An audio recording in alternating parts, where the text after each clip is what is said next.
It's Tuesday, February 26th. I'm Wayne Moore. This is Evening Update.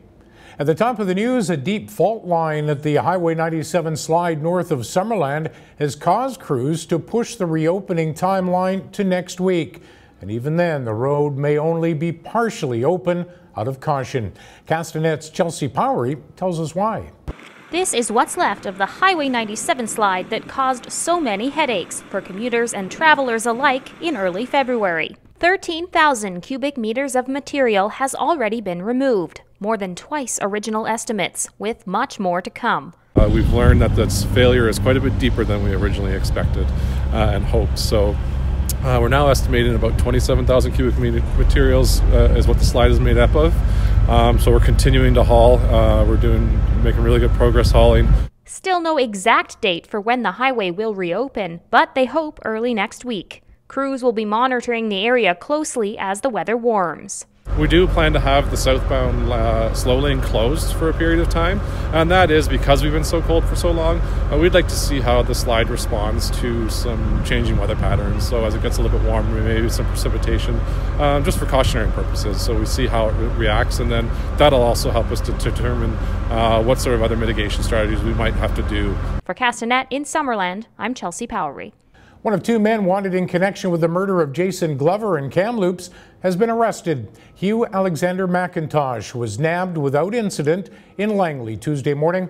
A second suspect, Gordon Wayne Bratton, remains at large. Glover and another man were shot on Tranquille Road February 15th. Glover later died in hospital.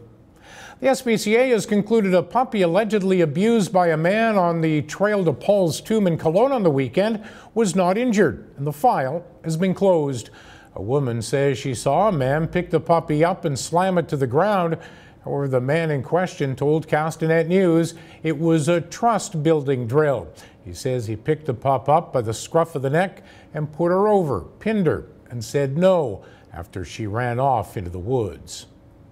Coldstream residents will be shelling out a little more this year as council endorsed a tax hike for the North Okanagan community. Trevor Seibel, Coldstream's CAO, said the proposed increase for 2019 is 3.85%. 2.85% of that is tied to capital and infrastructure. Owners of two Black Mountain properties say they won't pay what could be a $1 million bill to remediate a slope on their property. A geotechnical consultant has concluded there is a high risk the slope will give way. That risk would become imminent once the snowpack begins to melt. A slide could threaten lives and property in the area. The city will do the work and, as laid out in the community charter, go after the current owners for payment. The problem is the problem apparently caused by previous owners. Issues of public safety and downtown vagrancy have dominated civil discourse in Penticton over the last year and a half, and that's exactly where the city kicked off 3 days of budget deliberations Tuesday morning.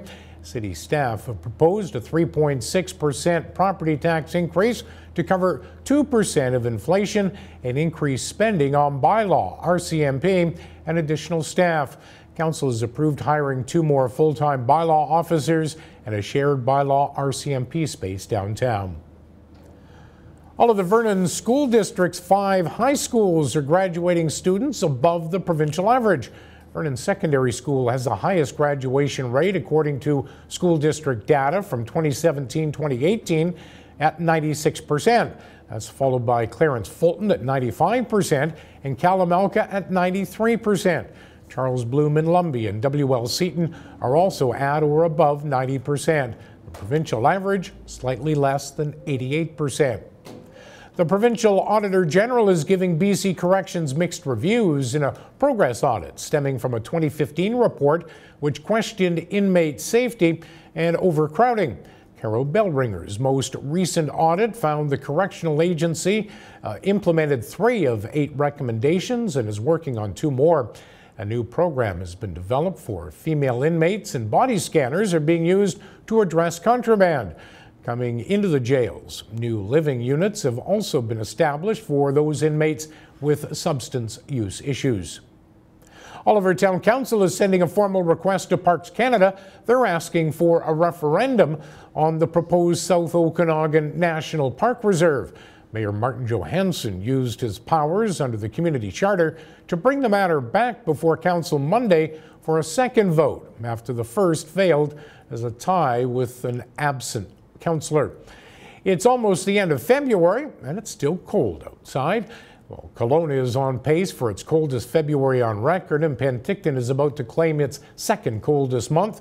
Vernon has barely broken into the top 5. Part of the reason, weather data goes back much further in Vernon.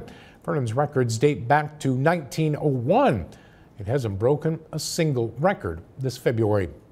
Speaking of which, Okanagan weather, clear and cold overnight, lows to -14. Mainly sunny Wednesday with highs to -3. We could get a bit of snow on Thursday. Coming up tonight and tomorrow, West Side Days leaving the July long weekend. A Summerland man gets less than he hoped for after he was injured in an accident. For details on these and the rest of the day's news, keep it here at castanet.net. For Castanet News, I'm Wayne Moore.